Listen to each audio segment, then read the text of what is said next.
All right. Hello, everybody, and welcome to our second transfer edition midweek episode.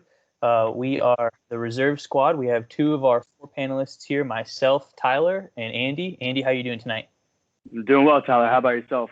I'm doing pretty good here this Wednesday night on a midweek transfer episode. Like I said, for those of you that don't know, usually the Reserve Squad podcast is made up of four members. We try to get all four of us together during the weekend where we discuss all things Premier League. And during the midweek, Andy and I get together and we discuss all things transfer window with you guys. And we're going to be doing that going forward as the transfer window opens up here soon and throughout the off season. So you guys can follow us on Instagram at the Reserve Squad, or subscribe to our YouTube channel. It's also at the Reserve Squad to get all things transfer window, Premier League, whatever fits your fancy, so to speak. So last week was our debut episode with transfers, where we went over some confirmed things. We talked about a couple different rumors. And between then and now, there really hasn't been too much as far as confirmed transfers going on, just because the window hasn't opened yet. So what we're looking at is July 27th. That was the biggest news so far. English Premier League has made it official. They're opening their window on July 27th. That's a little less than 2 weeks from today. So that's going to be really good. Really excited to see what happens there. But there was one notable transfer that did happen over the course of the last week since we last spoke to you guys. And I think it's worth mentioning that Leipzig picked up Hwang Hee-chan. He goes by Hwang. He is a Salzburg player. He played really well for their team in the Austrian league, and he's looked at as kind of like a Son, if you will. Right? He's from the same country, South Korea. He has that attacking mindset, and Leipzig's going to try to use him as a replacement to Timo Werner. So I think that's something that's interesting. If you guys remember, Son came up from the Bundesliga as well. He played for Leverkusen. Now he's with Tottenham. I think Hwang is a young attacking player that could really follow in Son's footsteps and have a bright future. So that was the big confirmed transfer over the last week or so. But what we really wanted to get into today was last week we left on a cliffhanger. Andy, I think you remember the most. You're the one that asked the question. What was the question you asked last week for everybody?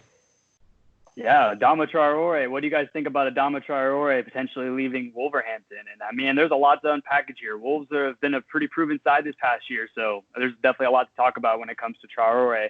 Kind of have to unpackage this in a few different ways. I think the first thing you have to talk about is Traore, because that's kind of a separate subject in a way from Wolves, because depending on what happens with that transfer, kind of dictates what they could do next, right? So Yeah. I guess, Tyler, I'll start it out. If you're Wolverhampton, and would you get rid of Traore, or would you fight tooth and nail to keep him at this point?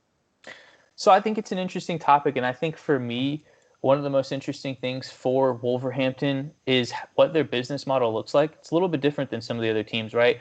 I'm pretty sure it's a Chinese investment company that owns them. And when they originally bought out Wolves, they bought them for profit, right? And if you're a profiteer, so to speak, you have an incredible opportunity to make a really big short-term profit by selling someone like Traore or even Jimenez or whoever, because these guys have had such incredible seasons and they bought them for pennies on the dollar, and now they can sell them for a lot more value. However, that's a short-term solution, right? You could also think of it from a long-term profit prospect of, do you keep these guys? Do you keep Traore and hope that he continues to play well? And then it ends up being even more beneficial in the long run because the team as a whole plays well, right? You're not going to make Champions League without guys like Traore. But with him, if they win Europa, if they get enough points to move into Champions League this season, that's how their profit's going to end up coming in the long term. So I think you could go either way. If it were me, I would do everything I can to keep him, especially considering what's going on with COVID. The whole market kind of dropped in price.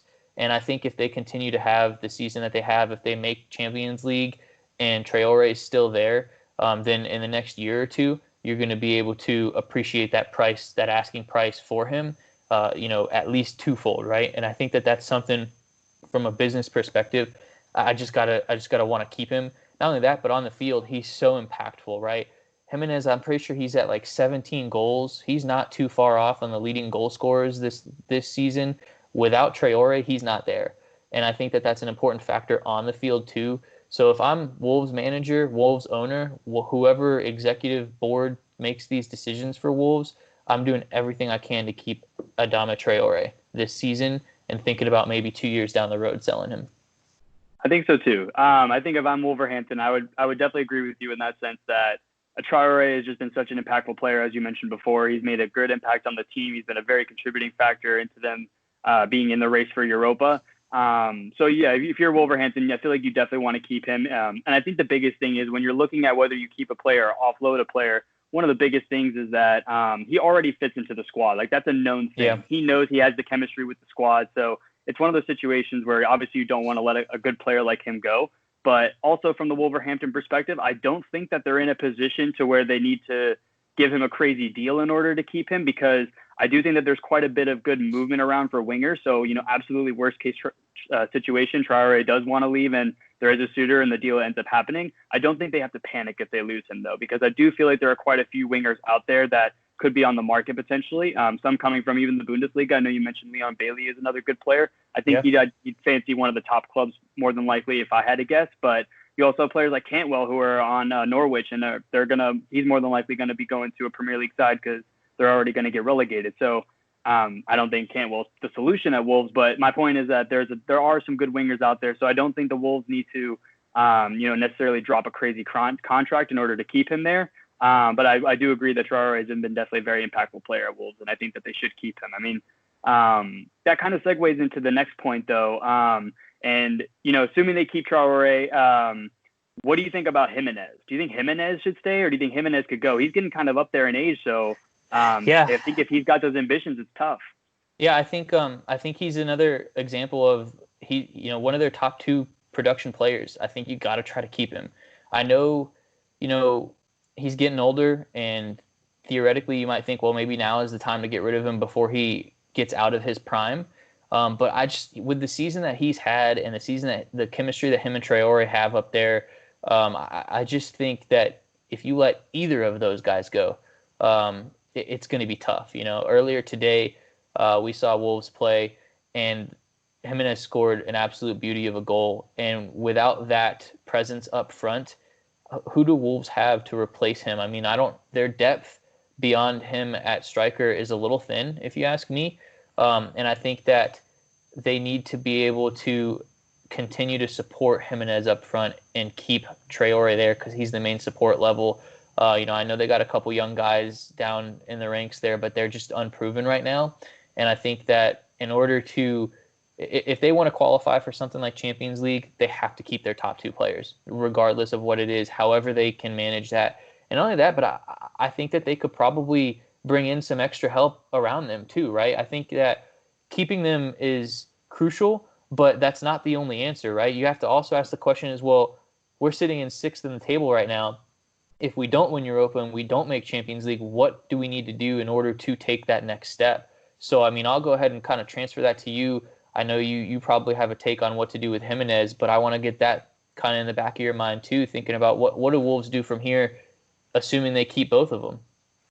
Yeah, for sure. So if we're thinking from the Wolves' perspective, I mean, they truly have a very unique situation and honestly a very exciting situation. I mean, We'll kind of dive into like the players who they could kind of bolster the squad a little bit later, but Jimenez is definitely one of those strikers that he's definitely he's a poacher, right? He's very good in the box. Anytime there's a box situation, he's strong. He can muscle players off. He can hold up the field of play to get Traore and Jota down the line in order to make chances happen. I think he's the perfect fit there. And I think if I'm Jimenez, I almost don't know if going into another club would be a good move for him. He's having one good year spell at Wolves, and I think he did okay last year too.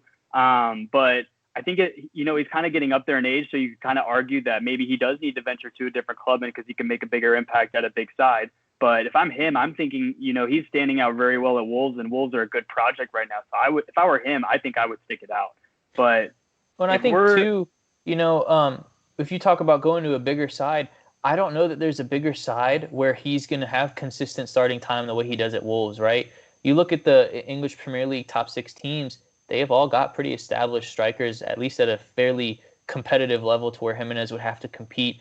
He's not going to go somewhere like Bayern Munich, Barcelona, Real Madrid, or Juventus. So I think Wolves are his best bet. And if he's looking to go Champions League, I would just stick it out. That's going to be where he gets the most playing time, where he has the most success, and where he is the best fit. All right, I have a quick counterpoint. It's a little bit off topic, but sort of relevant too. if you're Manchester United, how hard are you going for Jimenez? See, that's tough because Martial's been inconsistent. But I think Manchester United's going to spend their money elsewhere. I really think that in this market, you're going to get maybe one big purchase unless you offload a ton of players. And I think Man U's going to look at someone like Jadon Sancho as opposed to Jimenez, especially with that age factor. I think I'd rather keep Martial and trust in him and his development as opposed to bringing in Jimenez, having there be competition, and then, whatever the case may be, we just don't know. I think their money is going to be better spent with someone like Sancho. Yeah. Okay. I would agree with that. So then kind of segueing into the next point with Wolves, now that we've unpackaged the Jimenez and the Traore for this conversation, if you're Wolves, they're in a very good spot this year. They're a very exciting team. Players that are wanting to make a name for themselves and shine out at a club that may not be exactly one of the big clubs, but still a club that's competing in the English Premier League. There's definitely some excitement behind Wolves. So who would you bring in to bolster the squad? Or I guess we'll start off with, where do you think their areas are of improvement? I think with the system that they run, a lot of people are going to say, I think that they need some improvement defensively. I'm not going to go there. I think that when you look at Wolves, there's a depth situation that they could address. But I think one of their biggest things is kind of the link-up play, right? They've got Coutinho and they've got Neves. They're great holding midfielders, right? They've got Traore, they've got Jimenez, they've got Jota, they've got great attacking players. But I think there's a missing piece between those two areas of the field where they could link up. And when you look at Wolves, you think about kind of where they are in the table, where they are in terms of budget compared to other teams, and what type of players they're going to be looking to bring in.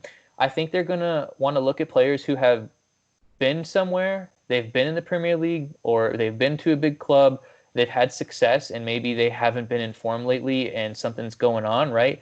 And I think you look at a guy like James Rodriguez. He's been unheard of recently, and he was playing for Bayern Munich pretty decently, but he got outcasted because he was on loan. He goes back to a Real Madrid squad where he's clearly not wanted. He's not fitting in. I think for James Rodriguez, he needs to find a club that's going to be able to utilize his strengths and play him consistently, and I think Wolves can do that. I think their system may need a little bit of tweaking if you're going to try to bring on someone like an attacking player, but I just think, they're 8th in Premier League in scoring goals this season. And I think if you're trying to make a push for Champions League, you got to be higher than that. And I think that what they're missing in that regard is some sort of link-up play, kind of similar to Arsenal. I know we'll talk about it later on, but Arsenal in the final third, there's just that last piece of creativity that they're missing. And I think Wolves have kind of a similar situation. They kind of have a run-and-gun sort of mentality, and they're always like their whole team has a giant engine trait, and that's what makes Wolves so good. But just a little bit of creativity, maybe a little bit of flair on the ball, I think would help them a lot. And I think James Rodriguez, with a chance to redeem himself in his career, would be a perfect fit to do that, and cheap. Yeah, I would agree with you. And then, looking at those central midfielders too, you have Coutinho and Neves. Neves is relatively younger, but Coutinho is definitely getting up there in age too. Yeah. He's been in the league for quite some time. So I definitely think bringing some freshness to that side would definitely help the squad. When I'm looking at it, I know you mentioned the defensive perspective from Wolverhampton, and I think that they don't necessarily need anybody in this area. But, I mean, obviously, if you're going to compete for Europa and, potentially fight for a Champions League spot, you're going to need the depth in order to play those games at a high level and pull out results. So another center back that I think would be really great at Wolves, and more than likely this team is going to get relegated anyway, is going to be Nathan Aka. And why I think he would be such a good fit at Wolverhampton. And first off, before I deep dive into Nathan Aka, if I'm Wolverhampton or Burnley or I'm missing another squad that's kind of Sheffield United, I would be looking at the teams that are getting relegated, and I would be picking off some of those players because they've played in the Premier League. They've shown that they can do well at a side that's not as successful as maybe their club is. And I think that's a good way to transition players and keep them into the Premier League. So if I'm Wolves, I'm looking at the teams that are getting relegated. And why I think Aka is such a great fit is that Aka came through Chelsea's youth academy, right? And Chelsea in history have run the wing back system on and off for a couple years. So him coming up through that system and playing with that style, he definitely has background in that. And Wolverhampton plays that to a T. So I think that would be a great fit for them, and I think he would fit in for that squad. He's the captain of their side. He's proven that he's a leader, and he's also he doesn't make too many mistakes. So I happen to think that Wolverhampton could pick up a good player like him, and also that's another heading threat that they have in the box. Yeah, and I think depth in general is like you said, right? When you're competing for Champions League and Europa League, you have a lot more games to play, right? There's Carabao Cup, there's FA Cup, there's Champions League, there's Europa League, whichever of those they're in, not even including Premier League, which is 38 more games out of the year. You need depth. Regardless of its defense, offense, midfield, they have to have depth, and that's one of the scary things for Wolves for me is they've been fortunate not to have a ton of stars go down injured. Maybe with COVID that's helped. I don't know, but moving into next season, having to play straight through all the way July and everything. I know there's a 5 sub rule being implemented, but the injury factor is going to be a big deal next season too for all teams. And when you look at Wolves and their depth, and if someone like Traore or Jimenez were to go down, or anyone on their defense really too, Coutinho, these guys, who do they have coming up to replace them? I think those are some areas they could address too. But I really like that. I like Ake as the defensive replacement. I like James Rodriguez as a potential creation player for them. I think it's probably going to take more than one move because all the teams that are also trying to make a push are also making moves. But I think Wolverhampton, as long as they keep their manager and they keep their engine and passion about them, they'll always be there fighting for it. And I think they're only a few pieces away. Yeah, so I would agree. And I think if I'm a player looking at my next move and you don't think you're necessarily as good enough for a Premier League side, or you may not stand out enough at one of the big sides, Wolverhampton is definitely a good look right now. They have a great coach. They have a great system. They're self-reliant as a club. They're self-funded. I think a lot of players should be looking at Wolverhampton. And honestly, going back to Traore a little bit, if Traore did happen to leave, honestly, a Jack Grealish would be perfect there too. I mean, he could pick up the piece kind of right where he left off. So I think if I'm Wolverhampton, I mean, overall, there are good players out there. So I feel like they don't need to fight tooth and nail to keep Traore and Jimenez. Obviously, they should because they're better fits. But I think that they shouldn't panic if there are other players out there. Right, especially with the price that they'll get with those guys. If they do sell, they'll be able to have plenty of funds to go out and get whatever they feel is best. But I think for them, if they can keep those guys and add 1 or 2 more pieces, that would be a team that I would be looking for next season. You know what also wouldn't be a terrible back? Another player, too, would be and I hear rumors that Marcos Alonso is also rumored to be leaving Chelsea. He's a wing-back player. They play a wing-back system. That could also be another good fit, but that wouldn't be an expensive transfer either. Absolutely. I mean, there's even guys like, I know we were talking before the show, we briefly talked about Weston McKennie and how we can include him in future podcasts and things like that. He's a young American player. He plays in the Bundesliga for Schalke, plays center mid. Schalke's going bankrupt. He wants to leave. You mentioned if I'm a player and I want to go to the Premier League and I don't know that I'm going to be able to play for a star team, Wolverhampton's the perfect fit. Weston McKennie is the definition of that player, right? And I think with Coutinho aging, bringing a young guy like that, I talked about depth, he could be a future stud for someone like Wolverhampton. And, I think in general, it's just going to be interesting to see what happens. And I think how we started this conversation with everything depends on whether they keep or sell Traore or keep or sell Jimenez. So that's going to be step 1 for Wolverhampton. We're definitely going to keep our eyes on that. For those of you watching, let us know what your thoughts are too, right? I mean, I think it's a very interesting topic. Wolves are always an interesting discussion piece. And, if there's a player that we didn't mention that you guys think would be a perfect fit for them, let us know in the comments, right? That's what we're here for. We want to include everybody and have a good time at the same time. So, Wolverhampton's a big topic.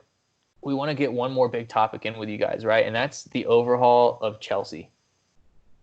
Chelsea is in a very unique situation. There's more to unpack with Chelsea than there is with Wolves.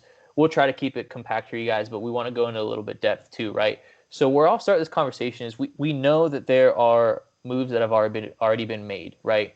Werner's coming in. Ziyech is coming in. They're rumored with Chilwell. They're rumored with this guy. They're rumored with that guy. We'll get a little bit more into rumors here and there. But ultimately, Chelsea's in a situation where they're all of a sudden in this spending spree, and they're going to have to offload some players and overhaul the whole team. So I'll leave it pretty open-ended with where you want to start on this. But I guess my question to you is, what's the best direction for Chelsea to go, in your opinion, moving into next season? So moving into next season, I mean, you already know that they have Timo Werner, they have Ziyech coming. Those are good attacking players. And right now, if you're Chelsea and you're looking at how their results are panning out in the Premier League with these last couple games, you're thinking that this season can't end quick enough because they just need to score goals and they need to secure that 4th place spot. And scoring goals and finishing off in the attacking third hasn't really been their area. But obviously with Ziyech and Timo Werner coming, that'll definitely change it. So now factoring those two players coming into the side, unfortunately with this transfer window, center backs are the hottest commodity. It's like there's not enough center backs in the league anymore to compete at the top. And if you kind of look at all the more successful clubs, they have those strong center backs. And Chelsea at this moment, they currently have a mixture of Kurt Zouma, they have Christensen, they have Rudiger. Rudiger is definitely solid, so I think he's a good one. But I'm not sure he's like the captain or the guy to solely run that defense. I think they need a leader. And Azpilicueta's getting older. Yeah, for sure. So I think if I'm Chelsea, defense is definitely a huge area of focus for me. And then obviously that left back spot. Azpilicueta is great to have as kind of like a sub because he can play left and he can play right. He's very calm. He's collective. He rarely makes too many mistakes. He's been on that Chelsea side forever. So I don't think they necessarily need to unload him, but I do think that they need to bring a little bit of freshness into that side. And there are definitely a ton of players out there that could potentially come. But, Chilwell is definitely one of those players that's been kind of linked with a lot of the bigger clubs as one of the more promising left backs. Starter for England, definitely would be a good addition. But I definitely think it's the defense that they kind of need to bolster a little bit. What about you? Do you happen to think it's a different position? Do you think it's up top, midfield? It's very interesting. I think that with the way the team looks and with what they have coming in, number one, I would agree, right? It on paper, Chelsea's biggest need is their defense. Yet everybody they're linked to seems to not be a defensive player other than Chilwell. And I don't know how serious that rumor is. We'll find out over the coming weeks. But the biggest rumor out there is Kai Havertz. And Kai Havertz is an amazing center mid. He plays for Leverkusen right now. He's like the next German superstar, apparently, right? And he wants to play for Chelsea. He wants to play for Timo Werner. I don't know if they need to make Champions League to get him, but they need to find funding to get him. But my thing is he the answer, right? I mean, they've got center mids. They've got attacking players. They don't have defense. So I would agree with you. I think defense is their biggest need, but I'm not seeing the rumors out there right now, and I'm not sure what exactly Frank's going to do. But I want to get a little bit more of a deeper dive into this Kai Havertz situation, right? He's come out and he said, I may not need Champions League football. It pretty much tells everybody, hey, I want to go to Chelsea. Let's make this happen. He's an expensive player. Leverkusen won 100 mil for him. I'm not sure he's worth that much, but apparently Chelsea's maybe considering 90 mil. Well, what does Chelsea need to do to be able to get 90 mil to fund a move for someone like Havertz?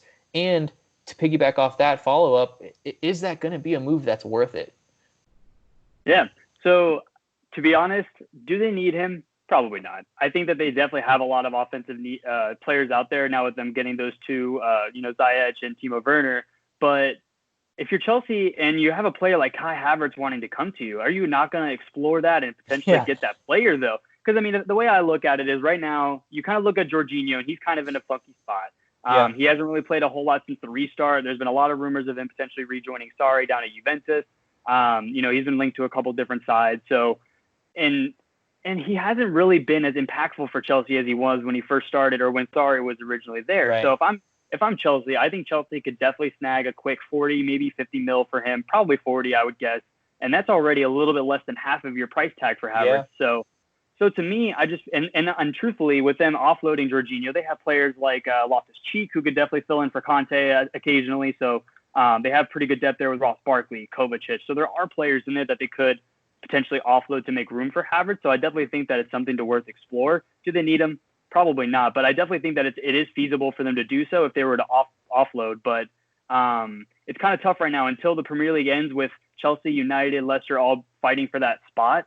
I think players are just kind of waiting to see how the dust settles at the end of the season. And I think that's kind of a big contributing factor. Yeah, I think making Champions League is a big deal, regardless of how much Havertz is sort of playing it down. I think that's a huge deal for Chelsea. I think that's not only going to be a selling point for bringing players in, but it's also going to be a lot more of a funding situation. They're going to gain funds from being able to make and compete in Champions League, or at least knowing that they're going to be in Champions League. It's going to be different because all of a sudden a $90 million price tag could become $70 million and then another $20 million on down the road when they qualify for Champions League and they get that paycheck for doing so, right? So like you can get a lot more creative with the business side of the deals on those things. I also think you look at some of the depth in their squad, guys like I wrote down Batshuayi, Emerson, Bakayoko. Those guys are all going to get kind of the boot out if they're looking to buy an expensive player like Havertz. I don't think those guys have had an impact recently at all with Chelsea. I've seen Emerson in a couple games. That left back position you mentioned, Chilwell, I do think is a need for them. But I could see Emerson leaving along with a few other players to help fund it. And I think Havertz could come in. I don't know exactly how much of an impact he's going to have right away. He's an incredible potential talent, but there's going to be a lot of competition in that midfield and a lot of competition in the attacking half too. Frank Lampard, if he brings in someone like Havertz, is probably going to be salivating at the type of lineups that he can throw out there. And we talked about Wolves and needing depth. Chelsea will have that depth, right? Their youth has come up. They've been proven this past season, and to have them as depth behind guys like Werner, Ziyech. If Havertz comes in and starts, Pulisic is all of a sudden in really great form. You go down the list, Chelsea's got a lot of good form players in the attacking side, and I think Havertz could be impactful as they go down into the season and he gets accustomed to the Premier League and they have multiple games to play and need that depth. But one player that I think also has a huge question mark surrounding Chelsea is Willian, right? His contract, everything going on with all of that. So taking into account everything that we've been sort of unpacking, whether it's the Werner and Ziyech moves, all the type of players that they're going to have to offload if they want to bring in someone like Havertz, the need for defense. Well, where does the need for extending Willian's contract fit into all of this? I think they definitely need to extend this contract. But the thing that comes down to with Willian is Willian wants 3 years. He wants 3 years on his next deal. His contract ends at the end of the season. At the end of the season. And he wants 3 years. He's getting up there in age. He wants stability. He wants to retire at Chelsea. He wants to play at Chelsea. So I think Chelsea are a little bit hesitant to give him that long of a contract. I think they offered him a 2-year-long contract. And, I mean, you look at him since the restart, you definitely figured he was going to go after that. But he's been so impactful since they came back, and he's been kind of the glue that's been keeping that team together a little bit in the games that they have struggled. So I think it's a little bit tough to let him go so easily. I would think giving him that 3-year extension would still be a good thing, but I also understand it's a business. There's wages involved. He may not be as good by then, or maybe he doesn't have the form that he has now. I definitely think that they should extend him. I think that he's been very good for them. I just think he wants to play it and start for a quality club, and I just don't see him being able to do that at Chelsea. So him not getting the 3-year deal, I think it's kind of just him like taking that as a sign that he should probably part ways and go with a different side.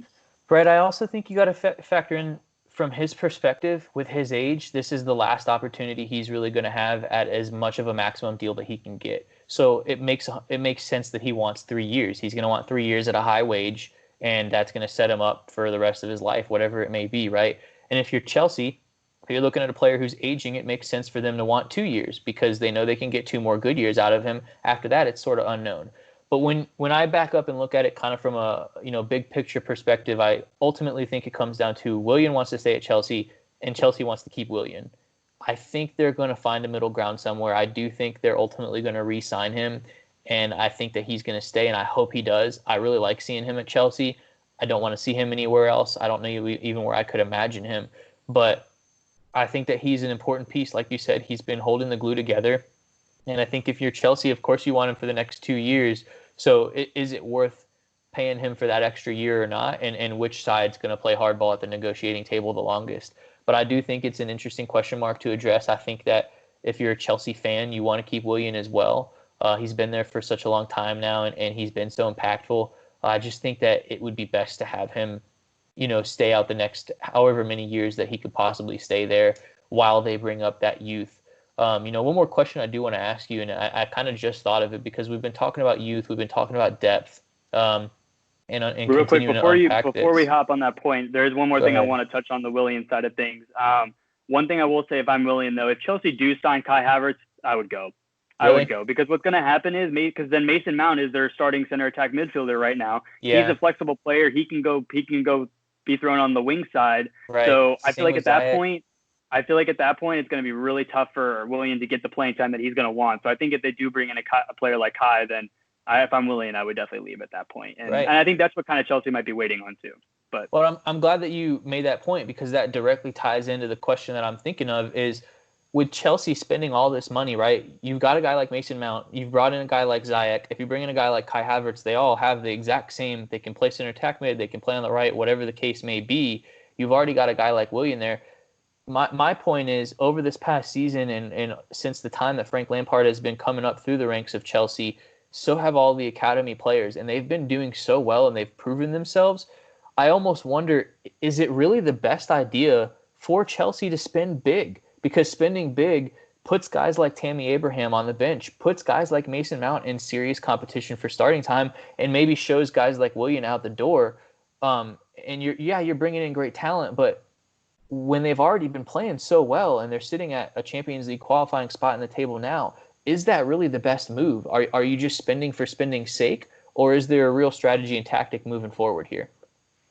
So I would definitely think that there is a strategy and tactic moving forward. While I absolutely love the youth at Chelsea, I absolutely love the youth at United too. Like, youth players are definitely my little soft spot in terms of soccer. I think you do as well. Yeah, absolutely. The youth is definitely very exciting for Chelsea, but you kind of have to take a step back and look at Chelsea as a whole. They are a top contender in the English Premier League. They always want to be gunning for that 1 or 2 spot. With Chelsea's youth players, I don't think it's enough for them to make that case. I mean, if you look at the point system where they're currently at, versus where Liverpool and City at, they're 15, 20 points down below them. So I think that if you're Chelsea, you want to get back to that glory of you being a Premier League champion, and they've won Premier League titles not too long ago. Yeah. So I think that when you're Chelsea, you kind of hold yourself to a higher standard. And I think that the youth players were good for what they had. And then kind of moving forward from that, Frank really inherited the youth of Chelsea. They were on a transfer ban, right? Yeah. He didn't get to bring any players in. Pulisic was a transfer that was made before I think that happened before he arrived there. It might have been just as he was arriving. I can't remember exactly. But really, that was not Lampard's squad. Now that Lampard has a transfer window under his belt, he's brought in players. Now this is kind of his team. And now we're really going to test Frank Lampard in the sense that now that he has all these players, now that he has a team that could potentially compete, will his managerial skills shine? And I kind of mentioned that a little bit earlier with Ole Gunnar Solskjaer. He's kind of in the same position too on our other podcast. But overall, I do think that the youth is great for Chelsea. I think that's good for them in terms of depth and players who are already used to the system. So then them bringing in those stars, and the quicker they can get them ramped up, the quicker Chelsea will be able to contend and fight for that number 1 spot and take it from Liverpool. That's kind of how I view it, at least. I think it's an interesting point that you touch on the soft spot, because I do have that soft spot. I would love to see Chelsea run Pulisic, Mason Mount, and Tammy Abraham consistently and be competing for the Premier League. But I think you're right. I'm not sure that that's enough. I do think that the players that they have already brought in are going to be impactful, and I think that they could take the next step forward. But I also think Kai Havertz, he could do a lot. It may force some extra players out the door, but ultimately, and what we kind of started with, I think defense is where Chelsea has the biggest need, and that kind of brings me to another point too. They've been heavily linked with a ton of goalkeeper situations, right? I know Kepa's Kepa, right? That's the best way to say that. You never know which Kepa you're going to get. That's what I'm saying. Ever since Czech has been, Chelsea's goalkeeping has been what's going on, right? Courtois was that guy, and then all of a sudden he, however you want to describe that, and then they end up with Kepa, and Kepa's Kepa. But now I see links to Dean Henderson and links to Jan Oblak. So Henderson is obviously in a situation where he's played well, and, I don't know what his price tag is going to be, but I do know that Oblak's going to be the most expensive keeper on the block. So when you're already looking at guys like Havertz and his expense, and now all of a sudden Oblak is linked to Chelsea too, and maybe making a goalkeeper move, they're on that defensive third of the field at that position, is that the right answer? Do you do that as opposed to bringing Havertz? Do you try to go hard after someone like Henderson, who's had one great year, but is technically a United player? I mean, what do you do in the goalkeeping position if you're Chelsea? If I'm Chelsea, I think they have to stick with Kepa for at least another window.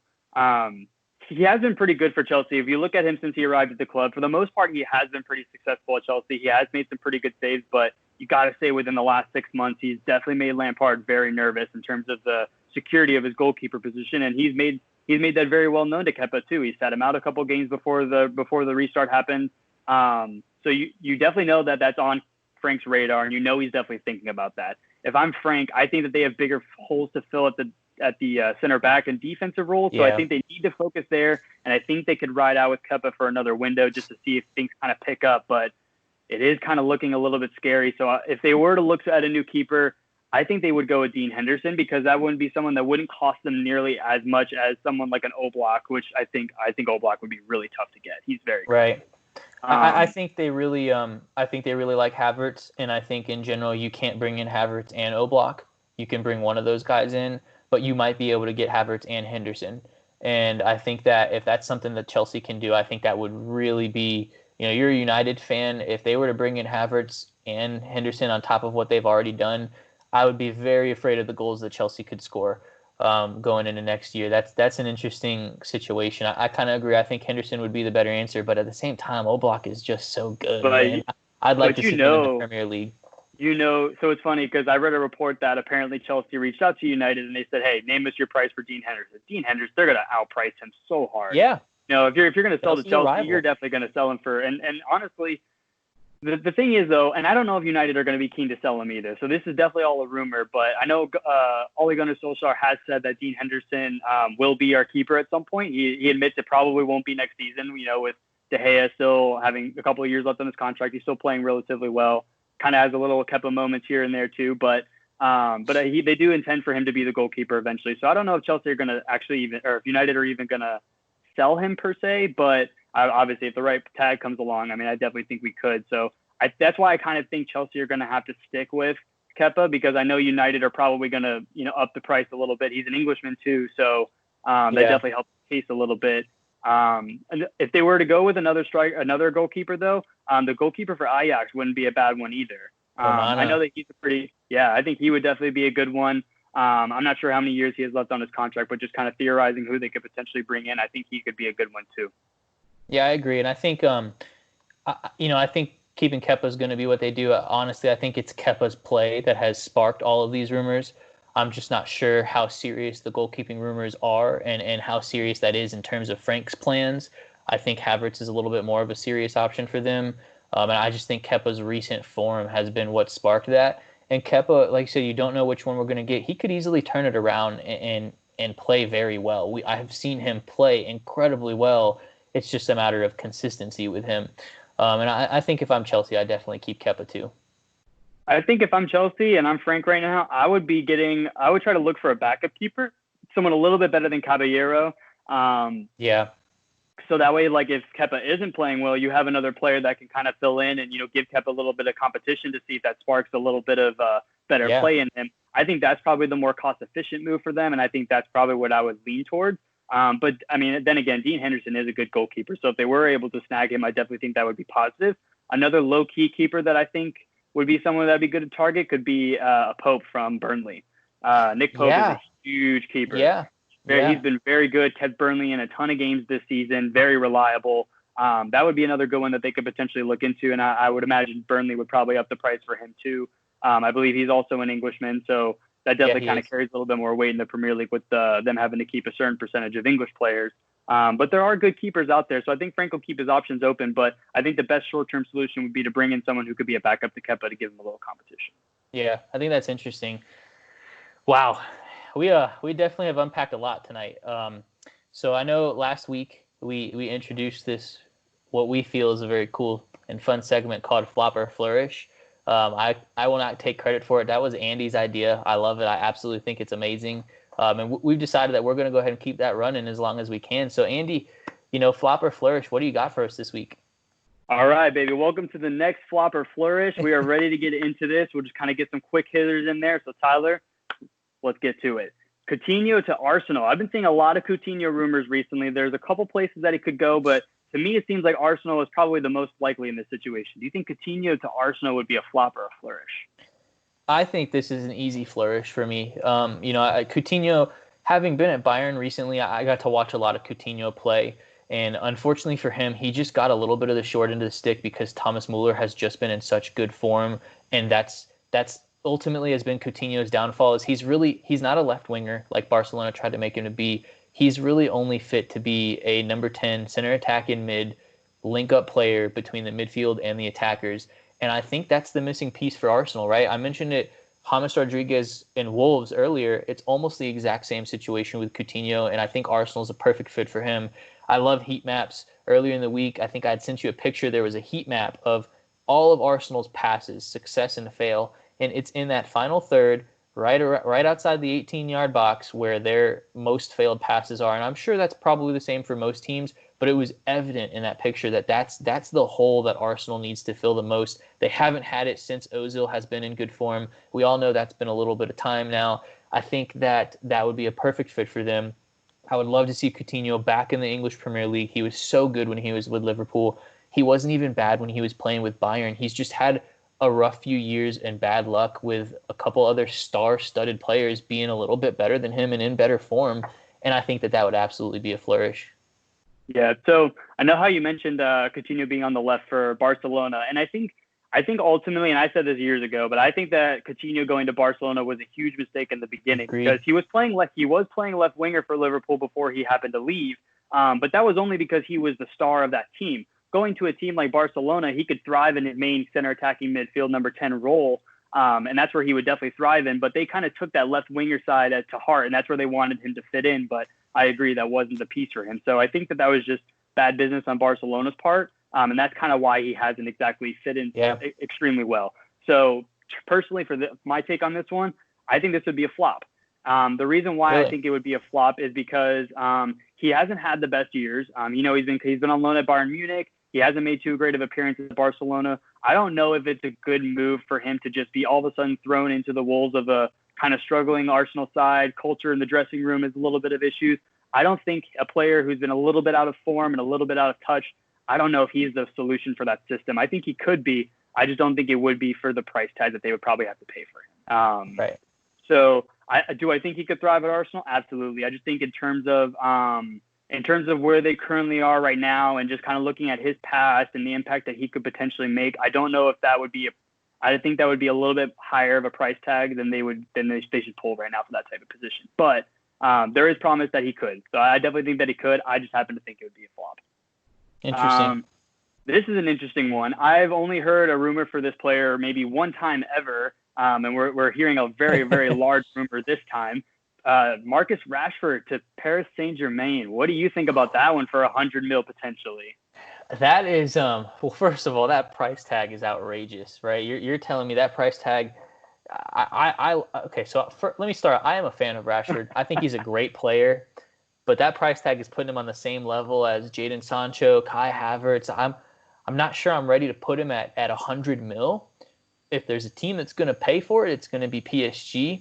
But ultimately, if Rashford were to move to PSG, I think this is not just a flop. This is a triple flop. This is bad for Rashford, bad for United, bad for PSG. I think it's a lose-lose. This is a Jurgen flop. I love it. It's a Jurgen flop. Absolutely.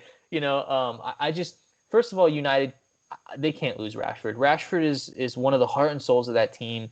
He's had such an impact for that team, not only on the field, but off the field for England as well. He's been having an incredible year. He's one of the best young men as a man as a whole growing up in all of sports. And I think he's a guy that you have to keep on your team if you're the brand of Manchester United. If you're Marcus Rashford, why would you want to leave Manchester United for even a PSG team, right? I get there's Champions League with PSG every time, but that's got to be the most boring domestic league to play in, and you're not going to get time on that team. You're a consistent starter at Manchester United. You produce goals, you produce assists, your fans love you. It just doesn't make sense to me. I don't think as a player he would want to leave. And if he did leave and go to a team like PSG, I don't know that he's ever even going to start, right? I mean, they've got more Cardi at striker, Neymar's on the left wing, and Mbappe's playing right wing. You're never going to start at one of those three positions. And even if you do, you're still competing with guys like Julian Draxler for that spot, who is still a formidable player too. So you're competing just to be a substitute on that team.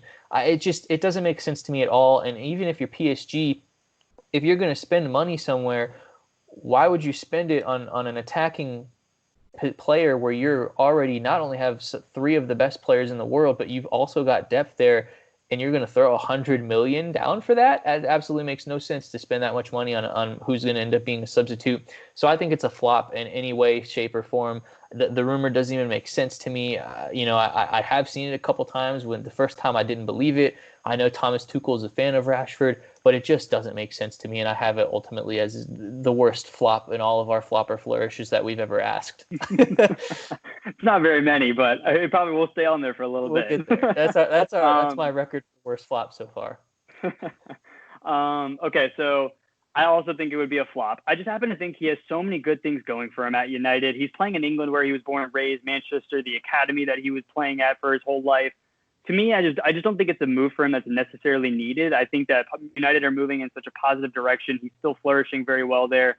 I don't think he needs to leave. So I think that if I'm Marcus Rashford, it doesn't make sense. Now, if I'm PSG, I will counter your point a little bit. And I thought about this a little bit earlier. There is actually some plausible reasoning as to why they might want to make that transfer. There are rumors that Neymar potentially wants to go back to Barcelona. So if he does, there is a possibility for that. And if you're able to sell Neymar, you're going to get a pretty big influx of money. At that point, maybe you might be willing to spend $100 million on a player who you feel like is the right player. And you look at Marcus Rashford, and you talked about how he is as a man, off the pitch, on the pitch. I'm not saying he's worth that price tag. I happen to don't think he's not worth that price tag, but PSG have also splashed their wallets multiple times before and spent ridiculous prices on players. So, maybe they will spend $100 million to get the player that they feel like would be the perfect fit for them and to help Mbappe. And I mean, Mbappe and Rashford on the wings, that would be absolutely wild. Yeah, I don't think it's a good fit. It would. I think that it would make sense if other factors happen, but as now, I would think that's a Jurgen flop. Yeah, I think that's an interesting point you make about Neymar too. But Neymar's rumored to go back to PSG every other week, so who knows when that's actually going to happen. It's one of those situations. It's when are they going to have the money to pull the trigger on that kind of thing? So, and I don't see that happening with them wanting to bring in Lautaro Martinez either. But that's a whole other topic in itself. Right. Moving on to the next flop or flourish. This was an interesting one. I happen to really like this one. I kind of just tipped my hand on whether I think it's a flop or flourish, I guess. But Luka Jovic to Leicester City, the Real Madrid striker. What do you think of that one? Is that a flop or a flourish? I think for him, leaving Real Madrid is a flourish, period. That move never really worked out for him. Now, as far as whether the landing spot at Leicester is a flourish, I'm going to lean a little bit towards a yes, but my counterpoint towards that would be Vardy's there, right? And that's hard to play against or hard to compete with. So what I'm thinking is if he comes in and they can have both of them on the field at the same time, that's going to be awesome because Jovic is the type of player that can finish when he gets his chances. He just hasn't had his chances at Real Madrid. And I think a club like Leicester City, who are generally pushing for Europa, pushing for Champions League, pushing for, staying away from the mid-table of the Premier League, I think that's a perfect fit for him. I think that would be a lot of fun to watch. So I would go more flourish than flop, but I could see a couple points the other way too. What do you think? Yeah. I know you kind of tipped the hat a little, but for sure. So I definitely think it's a flourish. And I like that you bring the point about Vardy and him being able to play up potentially Jovic playing with him. And I think that could work out because when you look at Leicester City, they have Harvey Barnes, who kind of traditionally plays a little bit of a left winger role. He's a little bit more attacking than he does coming back. So he kind of essentially already kind of has that formation of playing as another striker, but just a little bit back further behind Vardy. So I happen to think that partnership could work really well because Vardy's look pretty pacey. He gets into good spots. He is a good poacher, but Jovic is that strength in the center of the field that would be able to hold off defenders and potentially get headers. So I feel like if those two could get on the same page, kind of like an Aubameyang and a Lacazette, I think that partnership could work out pretty well. But even if they don't play together and they keep that sole striker formation, Vardy is kind of getting up there in age, and they have to start thinking of a life after Vardy because he's been the image of Leicester since they became a top flight club. So I think that's definitely a flourish. I would love to see this move happen. I happen to think that he would grow pretty well there. And as I look at Jovic, I happen to think of oh my gosh, I just drew a blank on the striker for Wolves, Jimenez. I have Jimenez vibes from Jovic, and I happen to think that he's a little bit younger, has a little bit more pace. And with the pace of the Premier League, if you look at how good Jimenez has done, I think Jovic would do really well. So I would happen to say that one. Yeah, and Jovic can be that physical presence too. He played for Frankfurt for a long time, right? And with Sebastian Haller and I forget who the left side was, but they had a strong attack in three before Haller went to West Ham and Jovic went to Real Madrid. And I think a little bit of Jimenez, a little bit of Giroud in him too. I think Jovic would be a good fit in general. So I agree with you there. Cool. We'll go to the next one, and then we have a pretty big headliner one, this flop or flourish. I know this one kind of hits home to you a little bit. Thiago potentially going to Liverpool. You have to say 18 million. That's a pretty low ball deal that they submitted for a Thiago. So what do you think about Thiago, flop or flourish? I'm like having to hold back tears just thinking about this. Thiago leaving Bayern Munich is just words I don't ever want to say again. You know, the thing that it reminds me of is when Kroos left Bayern Munich. I was hurt, and Thiago to me is one of our most impactful players.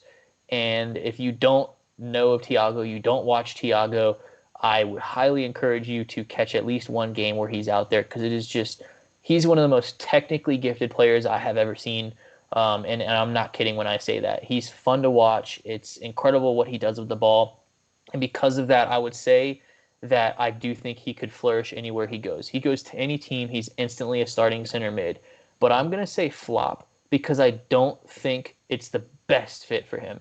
I think he's going to be good wherever he goes. Hopefully he stays at Bayern.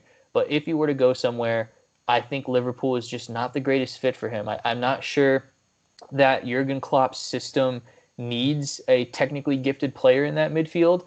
And I just have a hard time imagining where he would fit, right? Like if I think about if he were to go somewhere like your team, Manchester United, to play with Pogba and Bruno, he fits really well because he's a really good holding midfielder, defensive, and he can dictate the game really well. Liverpool kind of have their own dictation in their own system as a whole as far as how the game goes, and Fabinho really holds down the fort with them. I'm not sure that Thiago would be in the best fit role at Liverpool. So for that reason alone, I say flop. I also think 18 million is nonsense. I know Bayern would probably take 36 for him. I personally think he's worth closer to 50. But I may have a little bias there. But I just think that it's a tough situation for Bayern. He's an aging player, and he said that he wants to leave, and there isn't really too much that they can do. I'm just not sure that Liverpool is the best fit for him. I really would like to see him go somewhere where he's going to consistently start, consistently have an impact, and be able to dictate games the way he does for Bayern Munich wherever he goes. That's what I want to see, and in order for it to be a flourish, that's what it would take for me.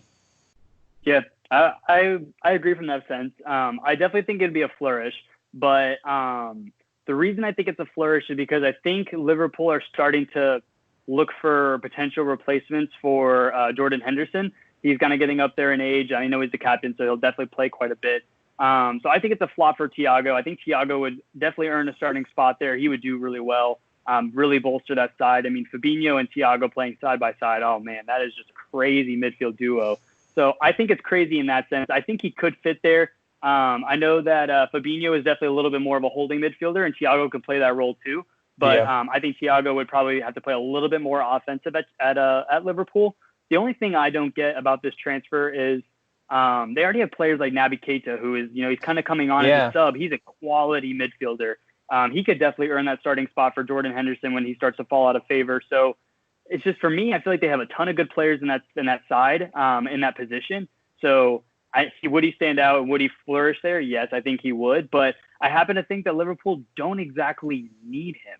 Right. I think it's kind of a situation similar to with Chelsea and Havertz, right? The player wants to leave and he's somewhat fallen into your lap. And a player the caliber that he is, how do you say no to it? It's almost hard not to, right? And I agree. And that's why I don't think it would be the best fit. But, if you're Liverpool and if you're Jurgen Klopp, I'm sure Klopp can make it work. And if you're Liverpool, how can you not be tempted by it if that's the case? I'm really nervous to see what happens moving forward with this. I'm almost not looking forward to July 27th because I have a bad feeling that Thiago is going to be leaving Bayern Munich, and I don't want to see that happen. But, yeah, that one hits home for me a little too hard. Oops, excuse me.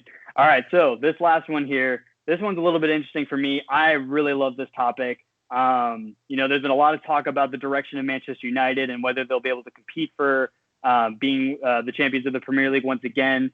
And a lot of that talk has been kind of surrounding the manager. So my flop or flourish question to you and our headliner for today's show is Mauricio Pochettino. Do you think Manchester United should replace Ole Gunnar Solskjaer with Pochettino to compete for potentially being in the top of the league?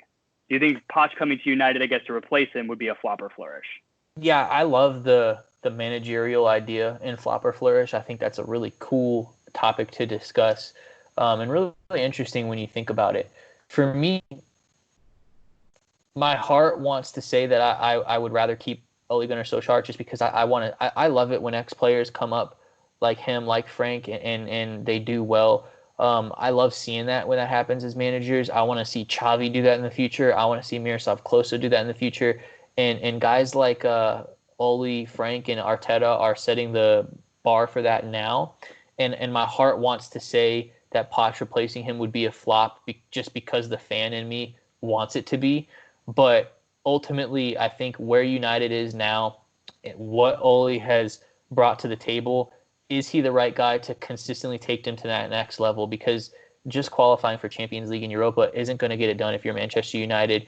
They have to find someone who's going to bring them back to glory. No one's ever going to be Sir Alex Ferguson again, but I'm not sure Ole's the right step to get them to the next levels. And Poch has proven that he could do it with Tottenham. And his tactics have been proven. And so ultimately, I think Poch replacing Ole at United would be a flourish, because I think Poch would be able to take them to that next level of being able to consistently qualify for Champions League and get up into the fight with City and Liverpool as we move into the next few years for a title chance in the Premier League. So for that, I would say flourish. Yeah, I agree. I definitely think it would be a flourish because I love Ole Gunnar Solskjaer. He is a Manchester United legend. I think that his role in the club for when he came in to replace Jose Mourinho, I think his role is kind of fulfilled to a certain degree, right? Yeah. The dressing room was a mess. He was a United legend. He kind of was able to bring them back to their roots and kind of fix the morale a little bit. And then the signing of Bruno Fernandes definitely changed things and made playing a lot more fun again, right? So when you look at what Ole Gunnar Solskjaer has done, you kind of have to figure that a lot of the stuff that's changed with Man U is really just bringing a really hungry player like a Fernandes and changing things on the pitch. So ultimately, I happen to think that a lot of this revelation within Manchester United is because of Bruno Fernandes. And it'll be interesting to see what Ole Gunnar Solskjaer is able to do with the rest of the season. Now that we're kind of coming to a close, he's going to need to get a little bit more tactics in play, and we're going to see a lot more of his managerial style in the next couple of days here. But I happen to think that it would be a flourish if Pochettino came in. He's definitely been proven. He did it with Tottenham. He's a good manager. He manages the people well. He has good relationships with the board. So I definitely think that he would be the manager to take us to the next level. So I think that would be a flourish. But I do think we need to give Ole one more year to let him kind of dictate the squad now that he's had a couple of windows into it, and he's been able to bring in players that he thinks would be a good fit, like a Bruno Fernandes. So if he has that eye for bringing in other people like Bruno, maybe that would be a huge piece for him, and that could be the piece that links more players to United to bolster the squad. So maybe he has the eye for it. We'll have to wait and see. But I do think Pochettino would be a flourish, but I think they have to give Ole a little bit more time. Yeah, I agree. I think you're right. And I'm always going to advocate for coaches having a chance, because too often in sports we see coaches get hired on for a year, maybe 2 years, and then they get replaced. And I am of the opinion that I think a coach, a manager, whatever you want to call it, for whatever sport, I think they need at least 3 years minimum to be able to come in, establish their culture, and really show what their tactics have been able to turn into. And I think 1 more year is going to give Ole that chance. So I agree with you there. But ultimately, if it doesn't happen, who's going to be the answer? I think Poch is an obvious one, and I don't think Poch is going to be on the market for that long. So they may be forced into a decision earlier than they want to be. Yep. I think that's what it's going to be. I think United, if they're going to get Pochettino, they would have to pull the trigger on it this summer. I just don't think they're going to really be able to give Ole the axe on that one. I feel like that wouldn't be as ethically right of a move, and I think that he deserves at least another season. Yeah. Or at least halfway through the season. But I think it's an interesting topic. And for those of you watching, let us know, right? I mean, I've said it a couple times during this podcast, a couple times last week. We want to know your thoughts. We want to know your opinions. Follow us on Instagram at The Reserve Squad. Follow us on YouTube. Subscribe to our channel at The Reserve Squad. I don't care whether you comment on Instagram or YouTube. I just want to see someone comment and give us some extra thoughts. Give us some content. We want to know what you guys want to hear, right? Andy and I spend a lot of time coming up with topics and things to discuss. We want to know what you guys want. Are you hearing what you want to hear, or is there more that you'd like to hear from us? Let us know. Give us your thoughts. And with regards to Pochettino and Ole Gunnar Solskjaer, I want to know what you guys think. What do you guys think is going to be best? So we'll look forward to those comments. We'll see you guys again next week. Look for the full panel, hopefully this weekend. And then as we move into the midweek next week, we got 1 more week before the transfer window officially opens. And then we're really going to get going and really have a lot of fun. So I've enjoyed it. It's been a lot of fun. Andy, I hope that you've enjoyed it as well. Always enjoy it, Tyler. There's a lot that's going to be going down, and I think that once this Premier League season ends, there's going to be a ton to talk about. Agreed. Until next time, you guys take it easy. Take care. Go Red.